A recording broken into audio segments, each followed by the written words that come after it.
Κυρίες και κύριοι, το θέμα των επενδύσεων, του κατάλληλου μείγματος επενδύσεων είναι από αυτά που συζητάμε όλο αυτό το διάστημα. Είναι από τα θέματα που καίνε πραγματικά, καίνε όλους μας και κάθε άποψη την οποία λαμβάνουμε, κάθε άποψη ειδικού εντός ή εκτός εισαγωγικών μας βοηθάει στο να κατανοήσουμε καλύτερα το παγκόσμιο οικονομικό και επενδυτικό περιβάλλον. Φιλοξενούμε σήμερα λοιπόν από την HSBC την κυρία Hitch, η οποία ασχολείται ακριβώς με το θέμα των επενδύσεων στον τραπεζικό αυτό όμιλο. Hello, Mrs. Hitch. Thank you for being with us today on Capital TV. My first question has to do with the global economy. Have we run out of the recession or not? Or we are running towards a double-dip recession? I think it's important to distinguish between the developed economies and the emerging economies. Clearly, we've seen extraordinary growth in the emerging economies, and we think it's quite healthy that they should be cooling down a little bit before perhaps inflation gets out of control.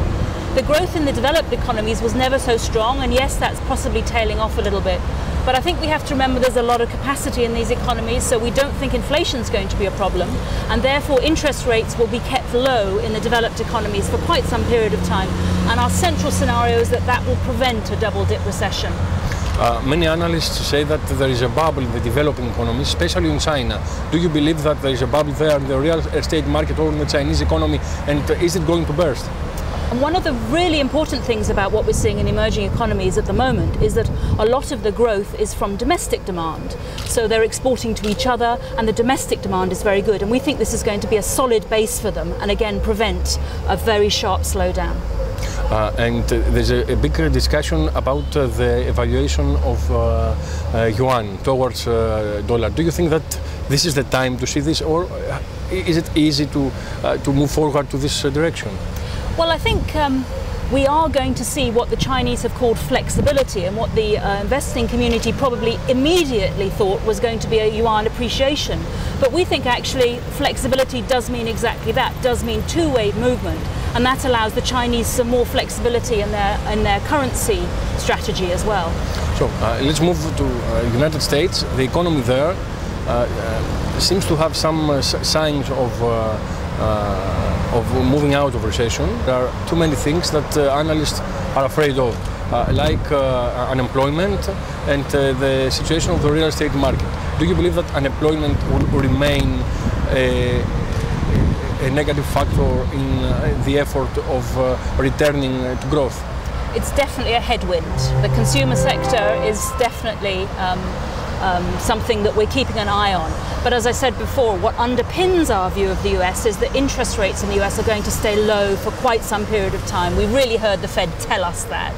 And so that we think is going to underpin the economic growth.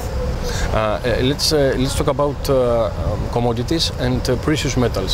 Gold, some people say that it's over evaluated. Some other think that we have more to see, and are talking about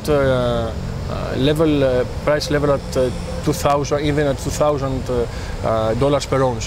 What's your estimation? Well, we certainly think that gold has a place in investors' portfolios.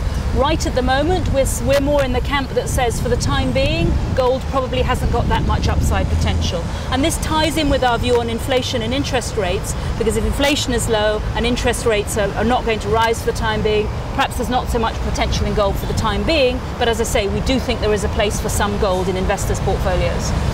If we have a portfolio of average risk, could you please tell us the percentage of equities, of bonds, of commodities in this portfolio? Well, if you look at our world selection range, and we look at the middle one, which is number 3 of a range of 5, approximately we've got 40–45% in equities, something like a third in fixed income, and then the balance is invested in alternative investments, which are property, commodity, hedge fund strategies, absolute return strategies, and private equity. Greek economy. We are talking about Greek economy, and we will have more to say. Do you believe that there is a light in the end of the tunnel or not? I think that the situation in the Greek economy is important for all of us. I mean, I think what it's done is it's thrown the spotlight onto the fact that the fiscal situation in developed countries is fragile. It needs some repair work, and that's probably going to be quite painful over some years. So Greece is no exception in that. We can see that in many economies. And it was very encouraging to see this week that the Greeks managed to raise quite a lot of money in the international capital markets. Their T-bill auction was well subscribed. They raised more than they expected to, and that's a very positive sign. Will the Greek economy will need a restructuring of the debt in terms of haircut, not only lengthening? I think it's too early to conclude on that one. There's some very positive signs to say that it'll be an extended period of adjustment, but I think there are some positive signs. Thank you very much, Ms. Hitch.